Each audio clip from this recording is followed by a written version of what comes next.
Hello, my dear students. I'm again with you all. I hope you all are staying safe at home. Today, we are going to focus on the next chapter from your English literature book, that is English Vibes. Now, open the book to page number 77, and that is a poem, lines written in March. And it is very interesting and a nice poem. I hope you all will like it.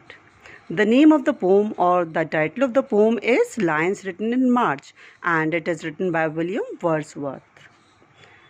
So first I'll read out the poem in before you, and I'll explain you the poem as well, or I'll give you the short summary about a poem. So let's start reading.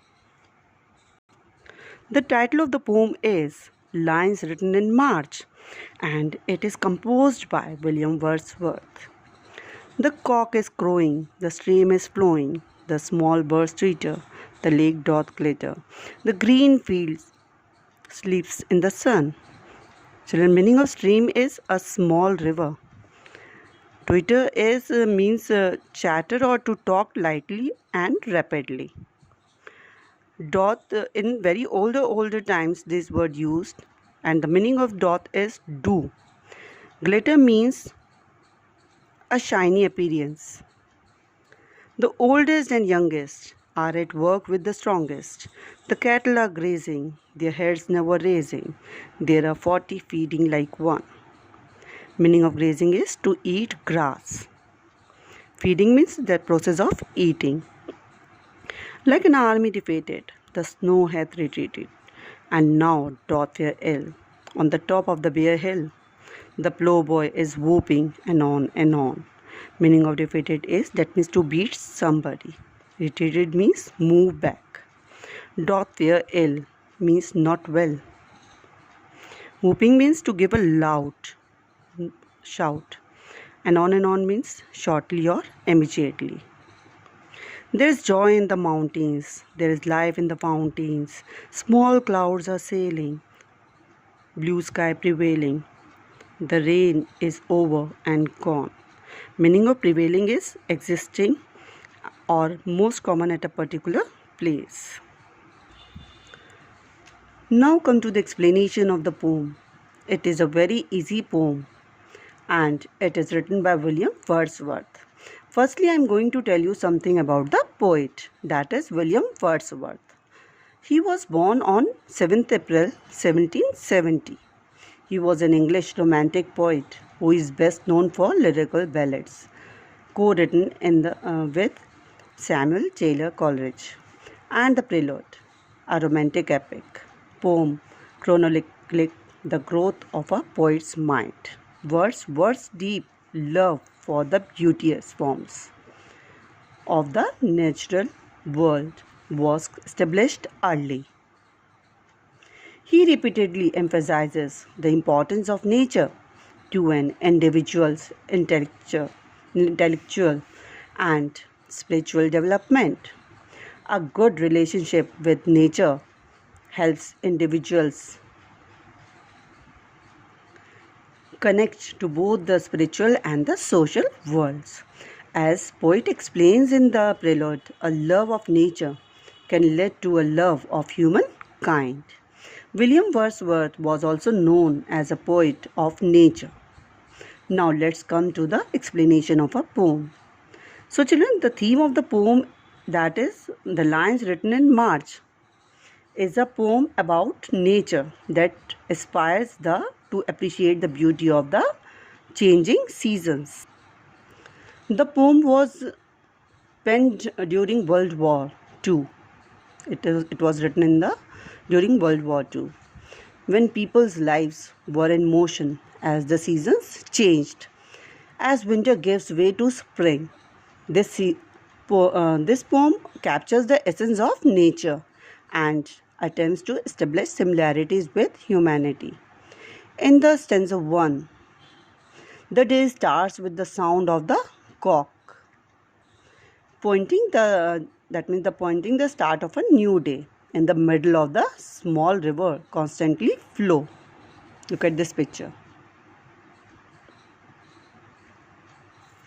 As the sunlight sweeps across the green field, the lake shines, or a shiny appearance, or you can say lake sparkles with golden light. Birds chirp joyfully sitting on the lush green trees, as everything is green and colorful everywhere. In this beautiful sunny morning, the green fields appear to be lazy. That is, the green fields appear to be sleeping in the warm sunny morning. So, in this stanza, the poet observes that in springtime, the cock crows early at sunrise. That is going to be a soon nude and beautiful day. The streams nearby flowing lazily, as it is green and colorful everywhere. The birds chatter and the green fields appear to be sleeping. Now come to the second stanza. After the long winter, the people of the village are working in their fields. The old and young together are at work with the other strong people of the village. The cattle are grazing happily. Look at this picture. The cattle are grazing without even raising their heads. This appears like the idiom 40 feeding like one. All their heads are bent and they are grazing. So poet is conveying here that people of all ages, young and elderly, are observed working with full concentration without raising their heads, while the cattle graze around like a singular body of rather than a herd of 40. The cattle are enjoying grazing and do not even raise their heads. So their heads are all bowed and they are all grazing at the same time. Look at this picture, children. They are grazing and they are not raising their heads. In the third stanza, in the bright spring sun, the snow on the ground melts on the peaks of barren hills. Here, a comparison is made between snow and soldiers of an army that has been humiliated and withdrew from the battle. The plough boy who is plowing the field is joyfully yelling anan, means sooner, sooner. So the poet tells here that the snow on the land is melted in the warm spring sun. Only a little snow is left on the top of bare hills. Here the snow is compared to a defeated army which has retreated humiliated, far away from the battle. In the last stanza,